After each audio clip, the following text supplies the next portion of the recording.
When pulling the walls, that is finishing up a room as Dale is doing here next to the dining room side of our kitchen cabinets, cut and dry fit all your boards first, then pry them tight and face nail them into place. Using a pry bar against a scrap piece of flooring like this really helps to do this. Using the mallet to bounce on the boards will tend to chatter them into place.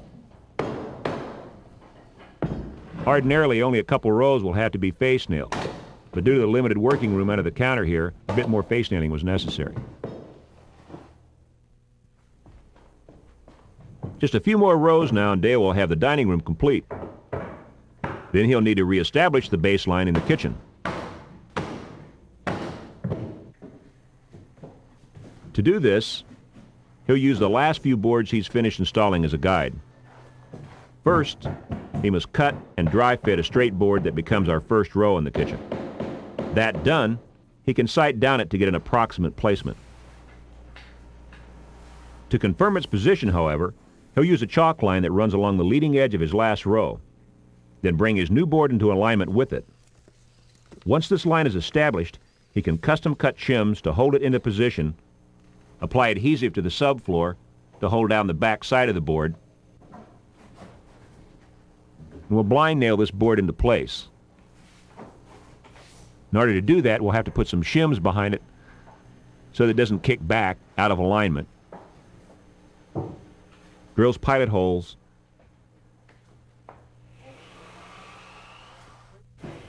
and hand nails it into place.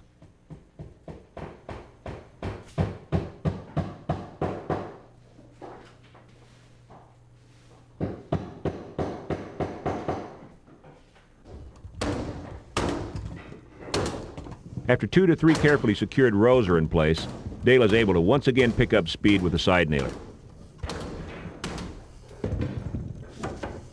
Even in fairly tight areas like my kitchen, you can develop a rhythm and flow with your nailing if you properly rack out the flooring in front of you.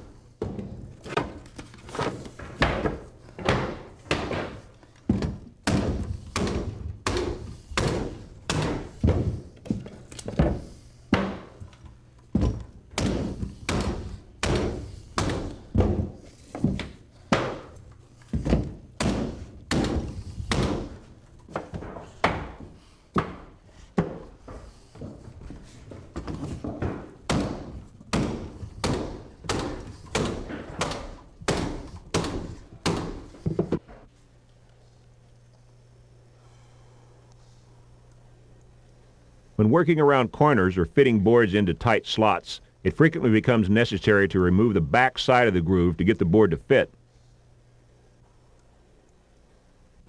When you do, cut off only enough of the groove to allow you to fit the piece into place.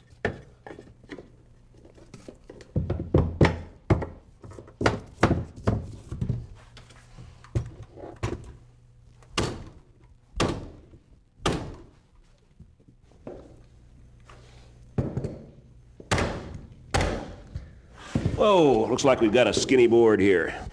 Well, normally these things are milled pretty well, but even a 32nd of an inch, which looks like what we have here, looks like a large crack to the eye.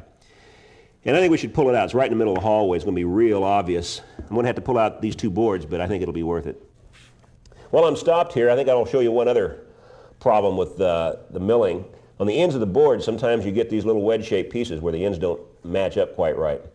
We've got one here, but it's a fairly minor one. I'm going to leave that in the floor. When you get something that's this severe, and believe me, you'll get them, you'll probably want to pull them out of the floor, hopefully before you nail them in. Well, I hate to pull this board out, especially it's such a nice long board. And also I've nailed the devil out of it. But got to. There we go.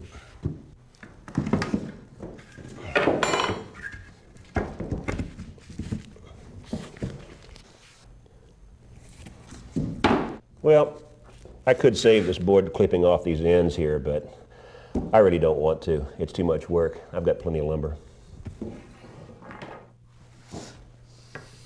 In the doorway here where the kitchen and living room meet, the purpose and positioning of our baseline again become really apparent. If we followed our baseline well, and I believe that we have, we shouldn't be more than a 32nd of an inch off. Dale's taking measurements now to determine how much, if any, we are off. Boy, that's almost perfect. Now if this wouldn't come out, you would take a block plane and you'd take about, let's say, a 32nd of an inch off of the board. And that should make it come out. But if it's more, you need to take about that much off each board for about a foot or two back. Okay, I'll notch this board here so it'll go around the end of the wall.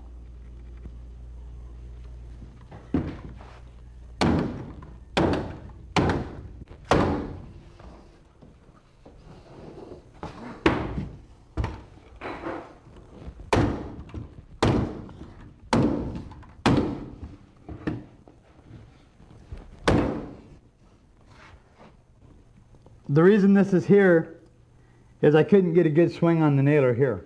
The next board should suck this up tight.